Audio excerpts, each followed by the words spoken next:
All right, so the second part of these triangle notes is we've already talked about an isosceles triangle, but more specifically, we're going to talk about the specific parts of an isosceles triangle. So remember we said that an isosceles triangle has at least two sides, which means it could have more than two sides that are congruent. Okay? So at least two sides is going to be an isosceles triangle.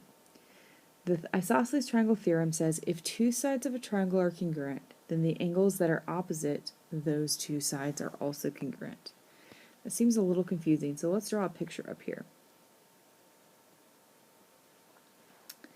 This says if these two sides are congruent in an isosceles triangle, then the angles that are across from them are also congruent.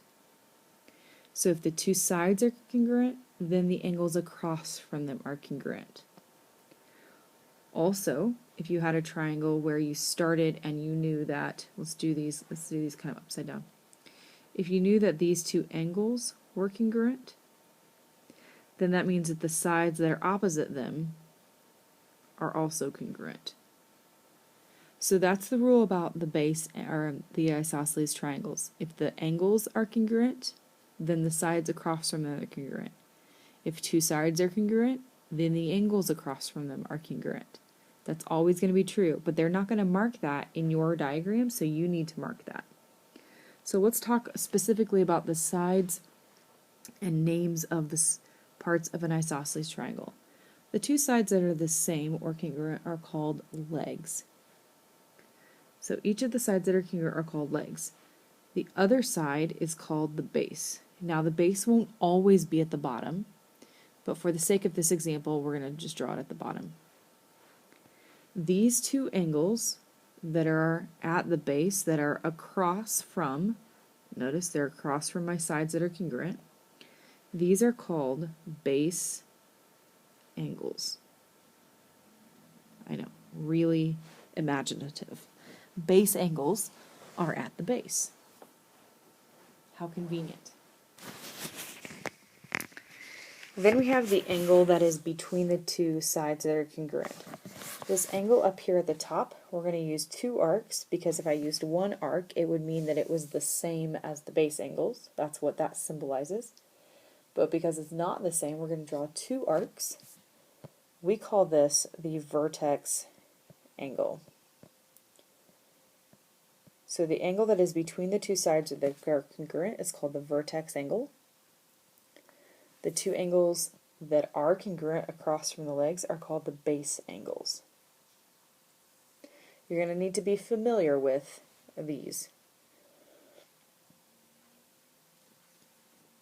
We're going to use them a lot in our homework today. Again, if it's not drawn that they're congruent, you need to mark them congruent. So for example, in your homework, if you have something that looks like this, if you have a triangle and it says that these two are congruent,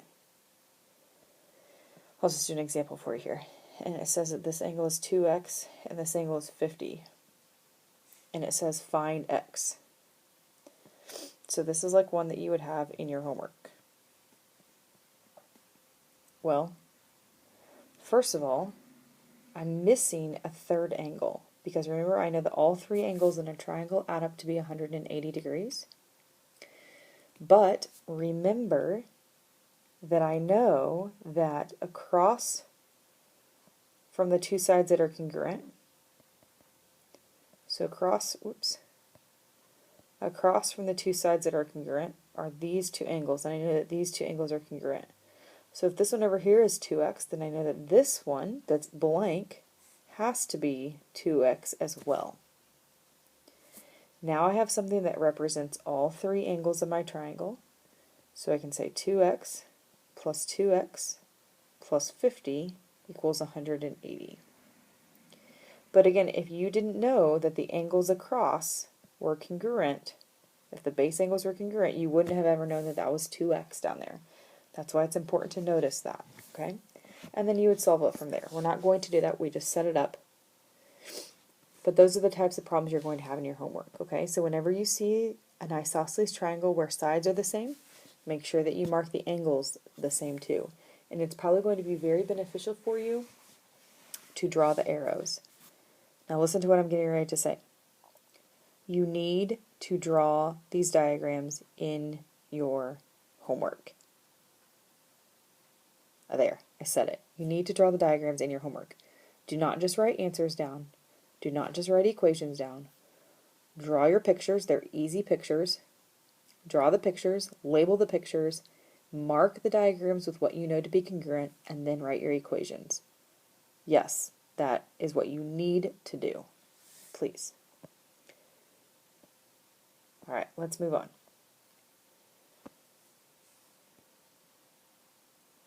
Okay, so let's do a couple guided practice problems. Look at number 1. We know, if you guys can see it, it's 46 there at the bottom, and we have an x and a y, and we're supposed to find out what x and y are. It says solve for the variable. Well, I can't add all three of them together to do 180, 46 plus x plus y, because I would have two variables. But remember, these two sides are already marked congruent, which means that the angles across from them are also congruent. So if this is 46 over here, what else do we know is 46? Yes, we know that this angle over here, the x angle, is also 46. So without any work really, I found that x was 46. Now, in order for me to find y, I am going to have to add all three of them together. So this is setting up your equation. 46 plus 46 plus y equals 180, because we're dealing with angles. So because we're dealing with angles, we know that they are adding up to be 180. Okay, so let's solve this. If I make a math mistake, please forgive me. So y equals 82. So x is 46.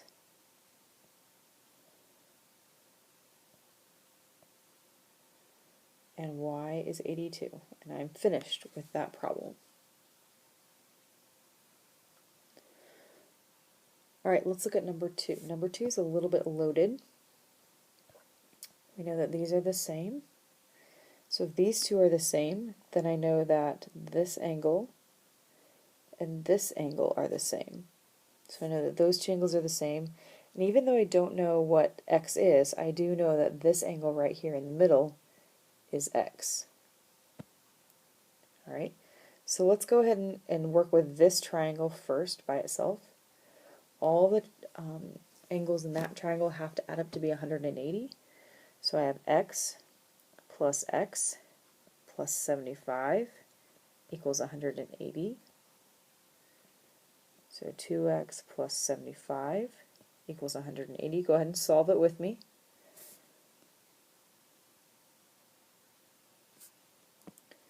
So we have 2x equals 105. And x is 52.5, which is okay.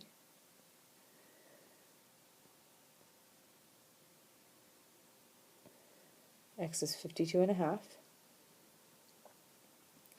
So now let's look at our other triangle. I know what x is now, and if I know that these two sides are congruent, that means that the angles across from them are also congruent. Also, guys, look, we have vertical angles here, right? In the middle we have vertical angles. So if this is x, that means that this one is also x. So the diagram's getting a little messy. I'm going to erase. I know that this angle is congruent to this angle, that they are both x, because they are across from the sides that were congruent. So in this situation, I have 2x plus y equals 180. All three angles in this triangle over here on the right add up to be 180. But didn't we already find out what x is? We said x was 52.5 plus y equals 180. We do some math.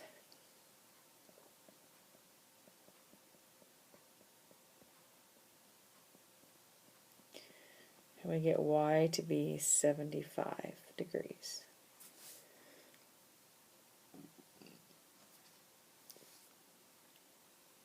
Okay?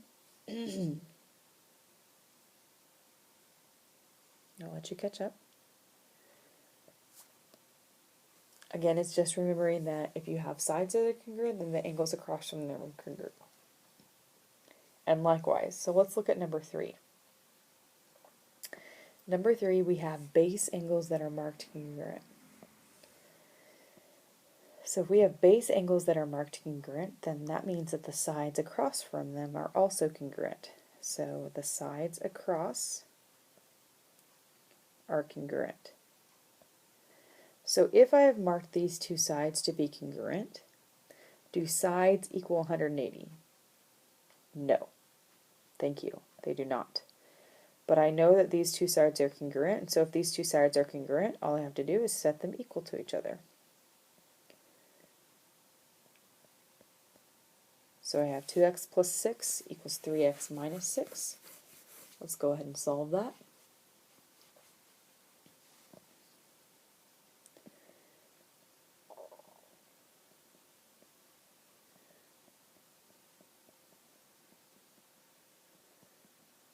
So we get x to be 12. X is 12. Again, I'm doing this a little bit quicker because we should be pros at working 1 and 2 step equations. Okay, so if you didn't get the right answer, star it and we can come back to it. And you can work with a classmate on how to get the right answer. Okay? Alright, let's look at problem number 4. It's a little bit loaded. So we have an isosceles triangle here. These two are congruent, which means if this bottom one is x, then this one over here is x. But in this situation, if I try to take x plus y equals 180, I don't know how much x or y is, so it's not really going to help me out here. Can anybody think of what we could do? We have to use the 125, because that's the only number that we have been given in the problem. Do you guys remember that these two right here make a what kind of angle pair? Remember? They're a linear pair, and where a linear pair adds up to be 180. So this is how I'm really going to get inside my triangle and start working measurements, is to say, hey, I know that 125 plus x equal 180 because that's a linear pair. So 125 plus x, meaning that x is going to be 55. So let's fill that in our diagram where we know. So this is 55, this is 55. Now can we find y if we know two of the angles? Well, again, we have a triangle right here, right? So I know that 55 plus 55 plus y has to equal 180.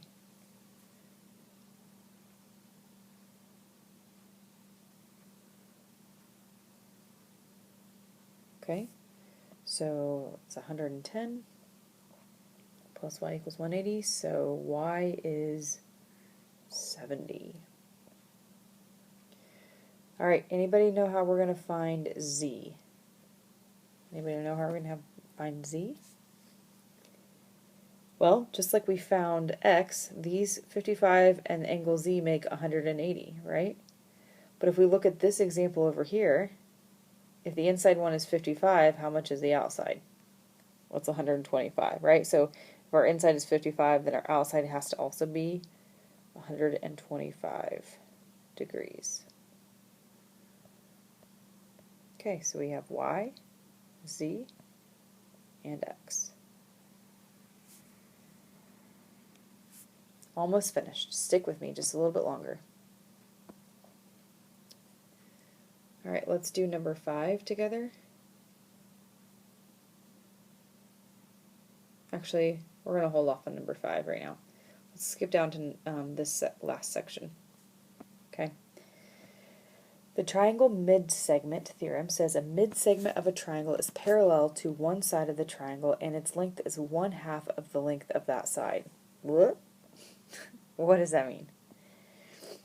So we have this midsegment here. Look at our diagram. I have a midsegment. The midsegment is parallel to the base. Okay, so let's draw our parallel lines. And it's also half of the base. Okay, so we're going to say the midsegment, the midsegment is 1/2 of whatever the base is. Another way to say that is 2 times the midsegment equals the base. So if I told you that the base was 20, remember the midsegment is half of that. And so we could say, let's call our midsegment x. I could say 2 times the midsegment equals the base. This is setting up your equation, and you need to do this. So 2 times x is equal to 20. So x is 10, so I know that my midsegment would be 10. You must set this up, otherwise you will struggle on these problems. 2 times the midsegment is the base. So if I look at example 1 over here, my midsegment is 2x minus 15, and my base is 2x minus 6. So if I follow this formula that 2 times the midsegment is equal to the base, then I can do 2 times 2x minus 15 equals 2x minus 6. 2 times the midsegment equals the base. Now, even though it doesn't seem like it's going to make sense that 2x minus 15 is half of the base, that's what my algebra tells me to do, that's what my formula tells me to do, so I'm going to trust that, not by what it looks like, but what my formula tells me to do. And let's go ahead and multiply this out. So I get 4x minus 30.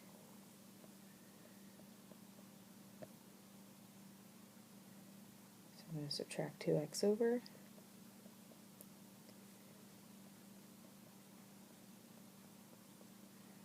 Add 30, we get 24.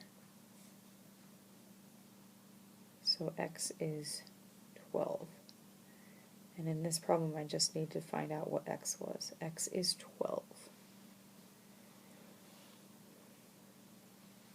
Okay, so following our formula is going to be huge for you. Again, I would put a box around it or something.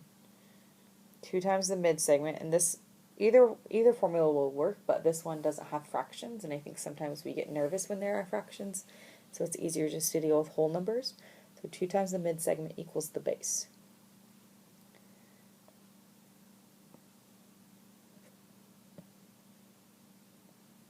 Let's look at example 2. I want you to try to do example 2. Now, you might want to turn your paper so that you can see which one is the midsegment, which one is the base.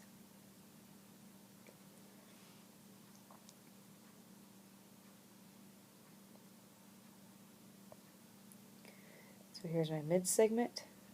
So 2 times the midsegment equals the base. Yes, I'm writing my formula out as you should be as well.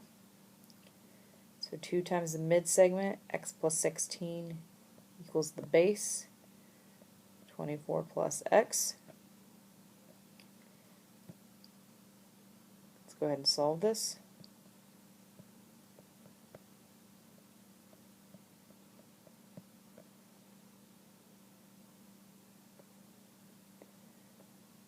X plus 32 equals 24 plus x. I'll subtract x over, which gives me x plus 32 equals 24.